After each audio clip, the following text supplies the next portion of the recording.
Hello दोस्तों, कैसे हो? आपका स्वागत है तिरपान स्टडी सेंटर में। आज जो हम करने जा रहे हैं हिस्ट्री का चैप्टर अत्यंत महत्वपूर्ण है हर एक क्लास के बच्चों के लिए।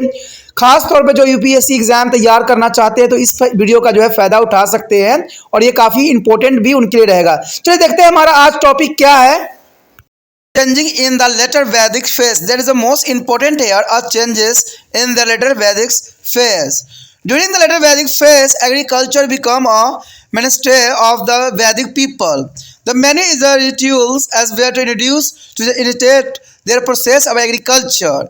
Intended there is the agriculture processing. It is also to speak of the plungings with their yokes of 6 and the 8 oxen. Their buffalo has been to domesticated for their agriculture purpose. That is the most important here of buffalo. The animal was extremely very useful for the plunging. There is a swapil and the land. The goal Indra is acquire a new epithets lord of the plunging in their period. There are a number of variety of plant food increased. A part of their from a various people now the cultivated is a wheat, rice, pulses and centrales is a melted and sugar cane, etc. The item of the dana and the skrina that include a cooked rice. And thus with there is a beginning of the food production agricultural produce began to be offered in our rituals. Chilla and from which is the first widely use of vegetable food oil was derived increasingly is come to be used in a ritual. The main factor is expansion of iron is a culture during the later Vedic period was the beginning of use of iron around to the 1000 BC. The Rig Vedic people is the name of a metal is called Anyas, which was either copper and bronze. In the later Vedic literature, Ayas was the qualified with the Syama and the Krishna, and the meaning black to the denoted to the iron.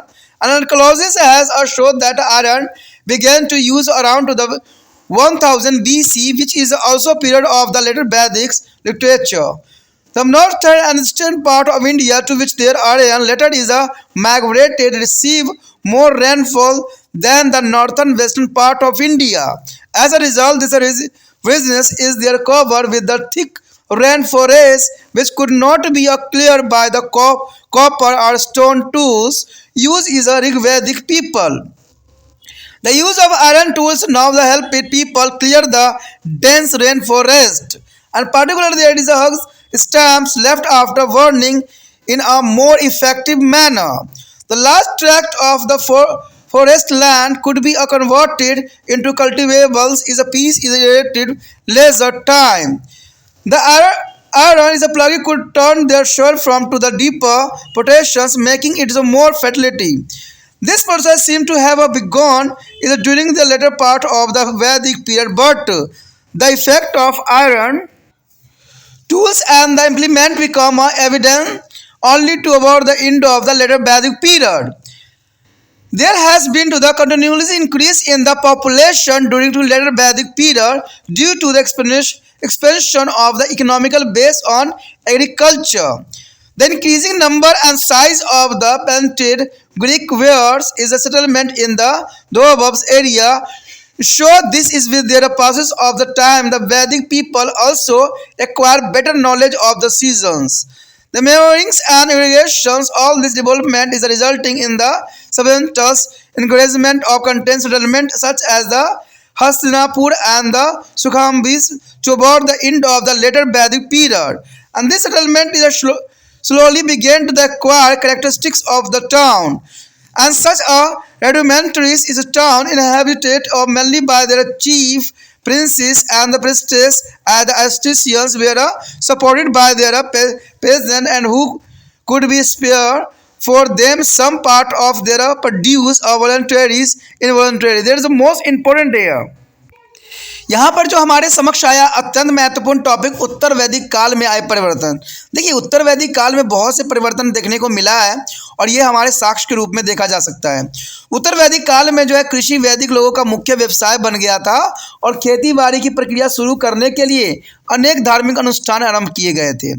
इसमें यह भी कहा गया कि हल चलाने के लिए 6 और 8 जोड़े बैल जोते जाएं। भैंसों की खेती के उद्देश्य से घरों में पाला जाता था और दलदलीय भूमि पर हल चलाने के लिए यह पशु बहुत ही उपयोगी था। इंद्र देवता को इस काम में नया जो है उपनाम दिया गया था कि कृषि का देवता, यानी इंद्रदेव को कृषि का देवता के रूप में उस समय नाम दिया गया था। और पौधे में उगाए जाने वाले खाद्य पदार्थों की संख्या में धीरे धीरे काफ़ी वृद्धि हो गई। जैसे जौ के अतिरिक्त अब ये लोग गेहूँ, चावल, दालें, मसूर, बाजरा, ठीक है, गन्ने इत्यादि की खेती भी करने लग गए थे। कहते हैं पका हुआ चावल दान दक्षिणा की चीज़ों में शामिल किया जाता था और इस प्रकार खाद्य उत्पादों की शुरुआत के बाद कृषि के उत्पादनों को धार्मिक अनुष्ठान में दान किया जाने लग गया। तो ये काफ़ी इंपॉर्टेंट बात यहाँ पर आता है। तिल, जिसमें सर्वाधिक खाद्य वनस्पति तेल निकाला जाता था, धार्मिक कर्मकांड में प्रयोग किए जाने लगा। यानी देखा जाए तो उस समय तिल का बहुत महत्वपूर्ण था। तिल एक अनाज होता है जिसमें से तेल निकाली जाती है और इसका उपयोग जो है वनस्पति तेल के रूप में उस समय किया जाता था। यानी तिल में बहुत सारे तेल निकलते थे। उत्तर वैदिक काल में आर्य सभ्यता के विस्तार का एक मुख्य तत्व था 1000 ईस्वी पूर्व के आसपास लोहे के प्रयोग की शुरुआत होना। यानी लोहे के प्रयोग ने बहुत कुछ इनको सिखा दिया और बहुत कुछ इनको जानने को मिला। ऋग वैदिक काल के लोग जो था अयस नाम की जिस धातु से परिचित थे वो शायद तांबा या कांसा रही होगी। उत्तर वैदिक काल में अयस के साथ श्याम या कृष्ण का विशेषण जोड़ दिया गया था जिसका अर्थ था काला और इसे लोहे के संकेतक के रूप में जाना जा सकता था।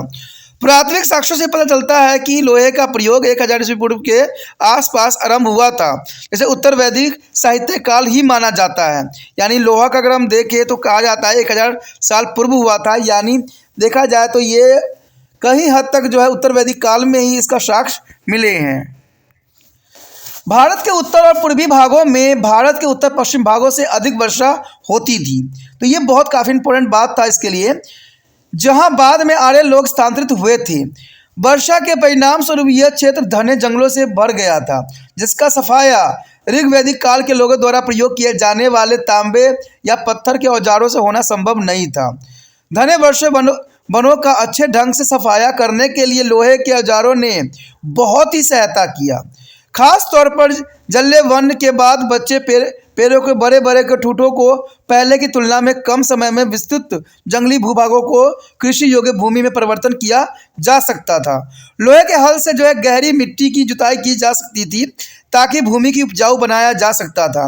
ऐसी संभावना है कि यह प्रक्रिया ऋग वैदिक काल के उत्तर काल में आरंभ हो गई थी, परंतु लोहे से बने औजार और उपकरणों का प्रयोग करने के प्रभावों का साक्ष्य उत्तर वैदिक काल में अंतिम चरण में ही ज्ञात हुआ है। देखिए कहीं भी ज्ञात हो, लेकिन एक बात तो यहाँ पर साबित हो गया कि इतने बड़े जंगलों को काटना कहते हैं पत्थर से संभव तो हो ही नहीं सकता।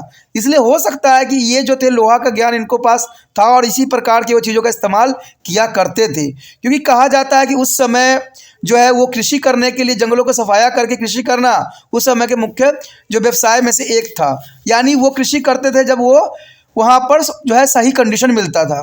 तो ये बात काफ़ी इंपॉर्टेंट यहाँ जाता है कि औजारों और उपकरणों का प्रयोग उस समय उत्तर वैदिक के अंतिम चरण में हमें मिला है।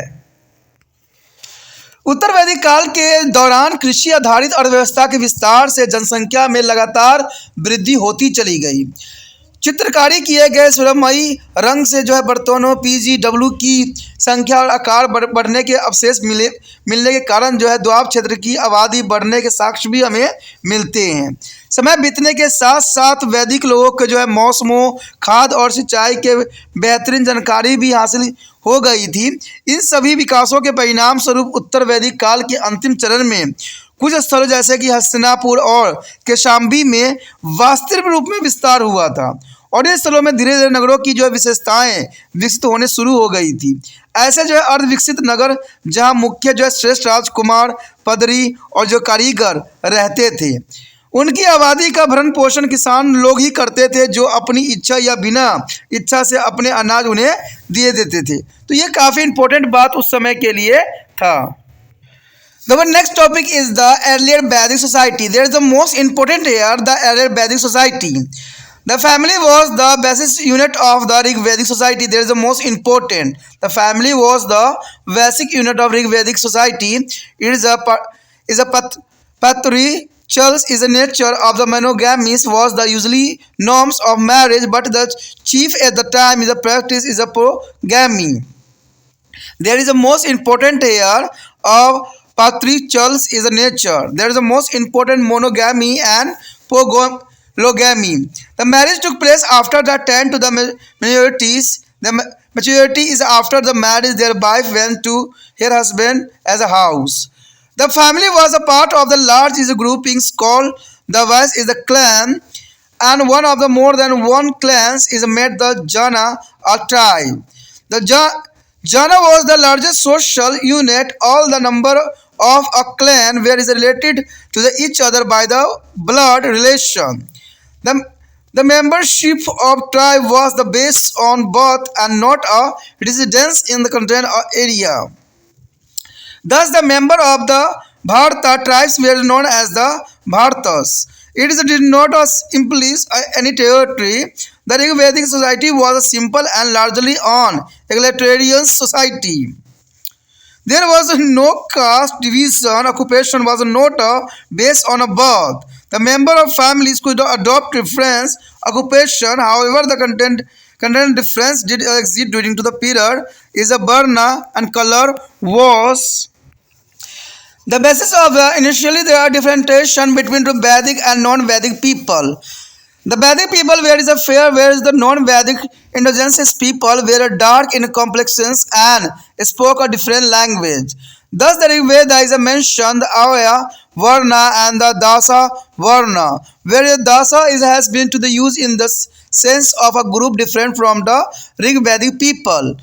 Later is a dasa is come to mean a slave is beside their contain a practice during this period, such as a concentration of large share of the war booty in the hand of the chief and priest, resulting in the creations of the some is the inequalities within the tribes and during the later part of this Vedic phase. There is the most important here.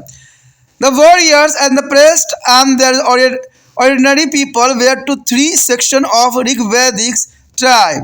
The Sudra is a category is come into the extents only to about the end of the Rig Vedic period.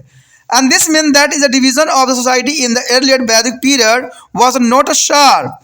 As is indicated by their following verses in the Rig Veda. I am a poet, my father is the physician, and my mother is a gradient grains upon the stone. Stabbing there is a wealth with the varied plant we flow over to desire to the like a cattle. There is a most important Rig Veda flowing is indicated by their following areas to the Rig Veda period.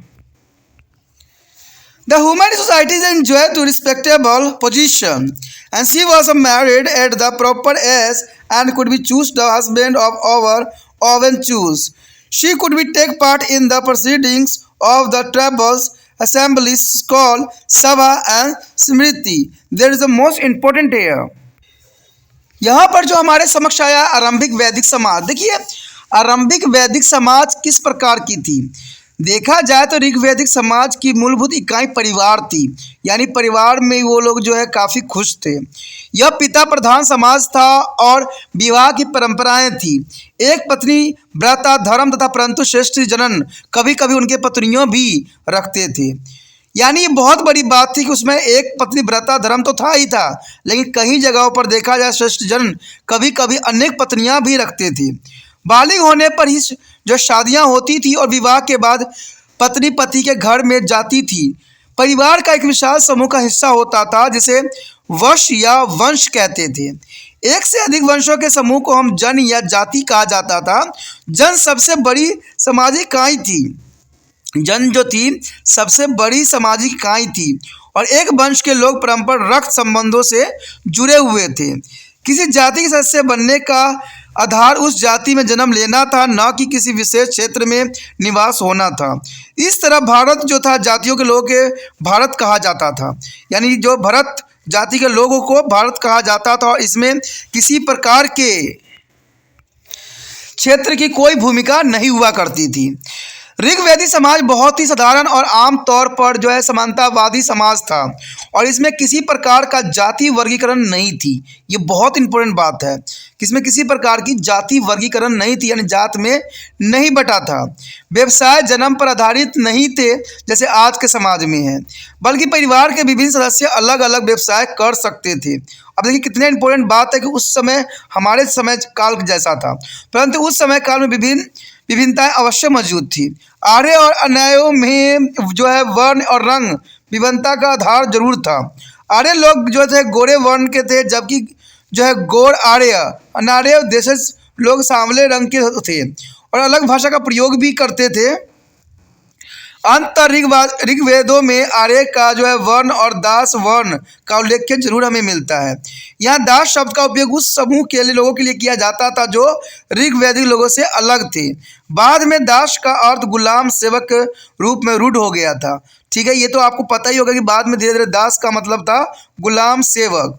इसके अतिरिक्त कुछ अन्य चीज़ें भी चलन में थी, जैसे प्रमुख व्यक्ति और पुजारियों के हाथों में युद्ध में लूटे माल का बड़ा हिस्सा हाथ लगने की परिणाम स्वरूप उत्तर वैदिक काल में जाति के भीतर ही कुछ जो है असमानताएं देखने को मिली। ऋग्वैदिक जातियों में अगर देखा जाए तो जो है क्षत्रिय, पुजारी और जो सामान्य व्यक्ति 3 वर्ग थे। क्षुद्र वर्ग जो था ऋग्वैदिक काल के अंत में ही अस्तित्व में आया था, यानी पहले 3 ही वर्ग हुआ करते थे। बाद में जो है ऋग्वैदिक के अंतिम चरण में जो है क्षुद्र वर्ग जो है अस्तित्व में आया। इसका मतलब है कि आरंभिक वैदिक काल में समाज का वर्गीकरण अधिक कठोर नहीं था। ठीक है, ऋग्वैदिक की इस काव्य रचना से इसका जो है संकेत भी हमें मिलता है, जिसका जो स्वभाव है कि मैं एक कवि हूँ, मेरा पिता जो है चिकित्सक है और मेरी माता चक्की पर जो है अन्न पीसती है। यानी देखा जाए तो यहाँ पर कोई भी व्यक्ति जो है एक वर्ण से संबंधित नहीं है। समृद्धि की कामना करते हैं, जिसके लिए हमारी विविध योजनाएं हैं। हम पशुओं की तरह अपनी इच्छाएं पूरा करते हैं। महिलाओं का समाज में बहुत ही सम्मानजनक स्थान था। उपयुक्त उम्र में उनका जो है विवाह होता था और उन्हें अपनी पसंद का पति चुनने का अधिकार भी था, और इसलिए जो है सभा और समिति जैसे संगठनों के कार्य में भी लोग ले सकती थी। यानी इसमें देखा जाए तो सभा और समिति में जो है महिलाएं भाग लेने की बात कही गई है, जो कि बहुत काफ़ी इम्पोर्टेंट है। इसका अर्थ है कि उस समय जो है औरतों को बहुत सम्मान दिया जाता था। वो अपनी मर्जी से मैरिज कर सकते थे, उनका जो मैरिज होता था सही समय पे होता था। तो ये बहुत काफ़ी इम्पोर्टेंट बात यहाँ पर जो है इस काल के अंतर्गत बताई गई।